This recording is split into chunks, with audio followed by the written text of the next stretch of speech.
반갑습니다. 예수는 빛교회입니다. 오늘은 세례 요한과 같이 라는 제목으로 요한복음 1장 19절에서 28절까지의 말씀으로 함께 은혜 나누도록 하겠습니다. 먼저 오늘 본문 말씀 함께 봅니다. 유대인들이 예루살렘에서 제사장들과 레위인들을 요한에게 보내어 내가 누구냐 물을 때 요한의 증언이 이러하니라. 요한이 드러내어 말하고 숨기지 아니하니 드러내어 하는 말이 나는 그리스도가 아니라 한데, 또 묻되 그러면 누구냐? 내가 엘리야냐? 이르되 나는 아니라. 또 묻되 내가 그 선지자냐? 대답하되 아니라. 또 말하되 누구냐? 우리를 보낸 이들에게 대답하게 하라. 너는 내게 대하여 무엇이라 하느냐? 이르되 나는 선지자 이사야의 말과 같이 주의 길을 곧게 하라고 광야에서 외치는 자의 소리로라 하니라. 그들은 바리새인들이 보낸 자라. 또 물어 이르되 내가 만일 그리스도도 아니오 엘리야도 아니오 그 선지자도 아닐진데 어찌하여 세례를 베푸느냐? 요한이 대답하되 나는 물로 세례를 베풀거니와 너희 가운데 너희가 알지 못하는 한 사람이 섰으니 곧 내 뒤에 오시는 그이라. 나는 그의 신발끈을 풀기도 감당하지 못하겠노라 하더라. 이 일은 요한이 세례 베풀던 곳 요단강 건너편 베다니에서 일어난 일이니라. 아멘. 나에 대한 정의, 정체성을 확립하는 것은 청소년기에만 있는 일이 아닙니다. 나라는 사람을 정의할 때 어떤 때는 각 사람의 역할에 따라 또 어떤 때는 상황에 따라 달라지는 것이죠. 저라는 사람을 예를 들어봅니다. 가정에서는 남편으로, 아빠로 정체성을 갖지만 강단에 설 때는 하나님께서 세우신 말씀 선포자로, 예배 인도자로서의 정체성을 갖습니다. 기타 다른 일을 했을 때 혹은 기타 다른 일을 할 때 지책으로, 직급으로, 직업으로 불리기도 합니다. 그런데 정작 너는 누구냐? 라는 질문을 받았을 때 정확하게 대답하는 것은 누구에게나 쉬운 일이 아닙니다. 단순히 이름으로 정의할 수 있는 것이 아니기 때문이지요. 왜 우리는 이 질문에 어려움을 느낄까요? 바로 자신의 정체성을 깨닫고 한계를 깨닫는 것은 복잡하고 어려운 일이기 때문입니다. 그런데 세례 요한은 자기 자신에 대해 정확히 알고 있는 지혜로운 사람이었습니다. 우리 대림절 네 번째 주일을 맞이하여 예수님의 오실 길을 예비했던 그의 모습에서 함께 지혜를 얻기 원합니다. 오늘 본문 말씀으로 함께 들어가 봅니다. 유대 종교 지도자들이 사람들에게 인기 높은 세례 요한에게 사람을 보내 그의 정체에 대해 물었습니다. 사람들은 세례 요한을 메시아라고도 하고 엘리야라고도 하고 그 선지자라고도 했습니다. 그 선지자란 신명기 18장 15절에 기록되어 있듯이 내 하나님 여호와께서 너희 가운데 내 형제 중에서 너를 위하여 나와 같은 선지자 하나를 일으키시리니 너희는 그의 말을 들을지니라 하는 말씀으로 하나님의 모세에게 약속하신 모세와 같은 선지자를 가리킵니다. 곧 이는 사도행전 3장 22절에서 신명기 말씀을 이야기한 것이며 이스라엘 백성을 구원할 메시아를 의미합니다. 잠시 사도행전의 베드로의 설교로 가보면 사도행전 3장 15절에서 고난받고 죽으셨으나 하나님께서 살리셨고 13절에서는 영화롭게 하신 예수 그리스도로 방금 함께 읽은 신명기 말씀과 같이 모세와 같은 예언자며 선지자로서 예수님을 나타냅니다. 곧 구원자, 메시아이신 예수 그리스도시지요. 세례 요한은 20절에서 자신이 엘리야도 아니고 메시아도 아님을 분명히 밝혔습니다. 예수님은 마태복음 11장 14절에서 세례 요한이 엘리야라고 하셨는데 이는 말라기 4장 5절 6절에서 기록하듯 주의 길을 예비하는 자 엘리야의 사역을 말씀하신 것이지 세례 요한이 다시 살아 돌아온 엘리야라는 말씀은 아닙니다.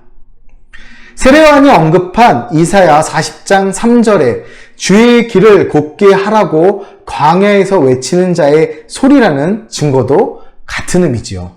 세례요한의 이러한 증거는 그가 자신의 사명과 역할이 지닌 그 영역과 한계를 분명히 알고 있었음을 보여줍니다.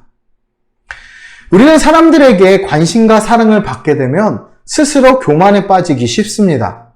그러나 세례요한은 하나님의 분명한 메시지, 하나님이 말씀하신 자신의 사명을 감당하는 일에만 최선을 다했으며 헛된 욕망을 품지 않았습니다. 상황적으로 충분히 본인을 메시아라 선전하고 큰 권력을 쥘 수 있었음에도 불구하고 세례요한은 자신의 한계를 분명히 밝힌 것이죠.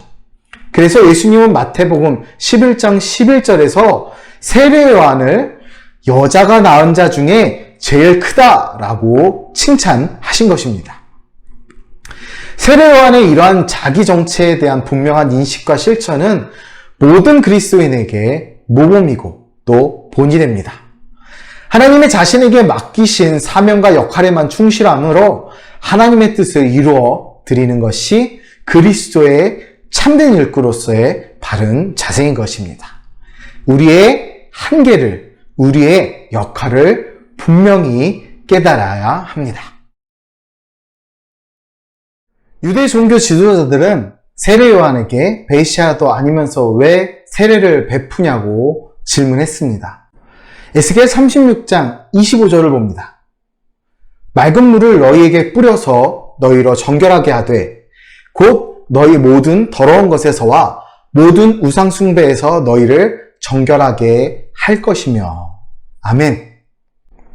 이스라엘에게는 물을 뿌려서 정결케 하는 것도 스가랴 13장 1절에서 그날의 죄와 더러움을 씻는 셈이 다윗의 족속과 예루살렘 주민을 위하여 열리리라 라는 말씀으로 알 수 있듯이 그들이 세례에 관해 질문한 이유는 당시 사람들이 세례를 메시아의 사역으로 이해했기 때문입니다. 다시 말해 세례 요한이 세례를 베푸는 행위는 메시아의 역할이기 때문에 그가 세례를 베푼다면 그가 메시아야 한다는 오해를 한 것입니다. 물로 씻는 정결의식은 메시아가 오시면서 자기 백성에게 행할 의식으로 여겼기에 백성들은 세례 요한이 메시아이기를 원했을지도 모릅니다. 그러나 세례 요한은 자신이 베푸는 세례와 그리스도가 행하실 세례에 분명한 차이가 있다고 말했습니다. 그리스도의 세례는 자신이 베푸는 물 세례와 근본적으로 차원이 다른 것임을 설명했습니다. 자신은 그리스도의 신발끈을 푸는 일도 감당하지 못한다는 세례 요한의 말은 그리스도께서 행하신 성령 세례와 자신의 물 세례를 비교하여 자신이 메시아가 아님을, 그리고 이 메시아를 기다리는 사람임을 나타낸 것입니다. 방금 말씀드렸듯이 세례 요한의 역할은 무엇이었을까요? 세례 요한의 세례는 그리스도께서 성령 세례를 베푸시기 전에 먼저 백성을 회개시켜 정결하게 준비시키는 과정이었습니다. 세례 요한은 그에게 온 바리새인들에게 그들이 그리스도를 알지 못한다고 단정합니다. 그들은 마귀에게 속한 자들로 메시아를 알아보지 못할 것임을 지적한 것입니다. 세례 요한이 마태복음 3장 7절에서 바리새인과 사두개인들을 향해 독사의 자식들이라고 독설하며 누가 너희를 가르쳐 임박한 진노를 피하려 하더냐라고 한 이유도 여기에 있습니다. 세례 요한은 메시아를 전하며 자신의 사명을 제대로 감당했습니다. 자신을 메시아로 오해하는 자들에게 다른 분이 메시아로 오실 것임을 선포하며 메시아의 길을 예비했던 것입니다.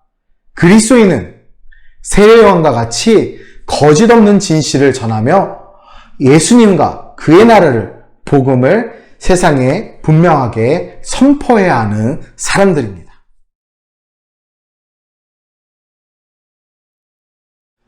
영화나 드라마에서 그걸 이끌어가는 인물을 주인공이라 합니다.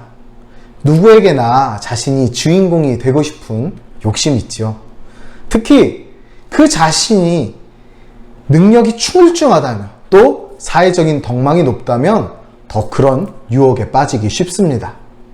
그러나 세례 요한은 단호하게 자신은 주인공이 아니고 주인공이 따로 있다 증거했습니다. 세례 요한은 오직 하나님의 사명만을 생각하고 충실히 수행했습니다. 우리의 사명은 무엇일까요? 또 우리는 누구일까요? 우리 역시 다시 오실 예수님을 기다리며 하나님 나라 확장과 구원의 복음을 세상에 전하는 사명이 있습니다. 사도행전 1장 8절에서 오직 성령이 너희에게 임하시면 너희가 권능을 받고 예루살렘과 온 유대와 사마리아와 땅끝까지 이르러 내 증인이 되리라 하신 그 말씀을 따라 우리는 나아가는 겁니다. 세례요한, 우리는 세례요한처럼 오직 하나님이 우리 각자에게 부여하신 사명만을 생각하는 지혜로운 그리스도인이 되어야 합니다. 우리가 누굴까요? 바로 그리스도인입니다. 주의 길을 예비하는, 주의 다시 오실 길을 준비하는 그리스도인입니다. 우리에게 명하신 그 사명을 따라 승리의 길을 함께 가길 축복하고 기도합니다. 감사합니다.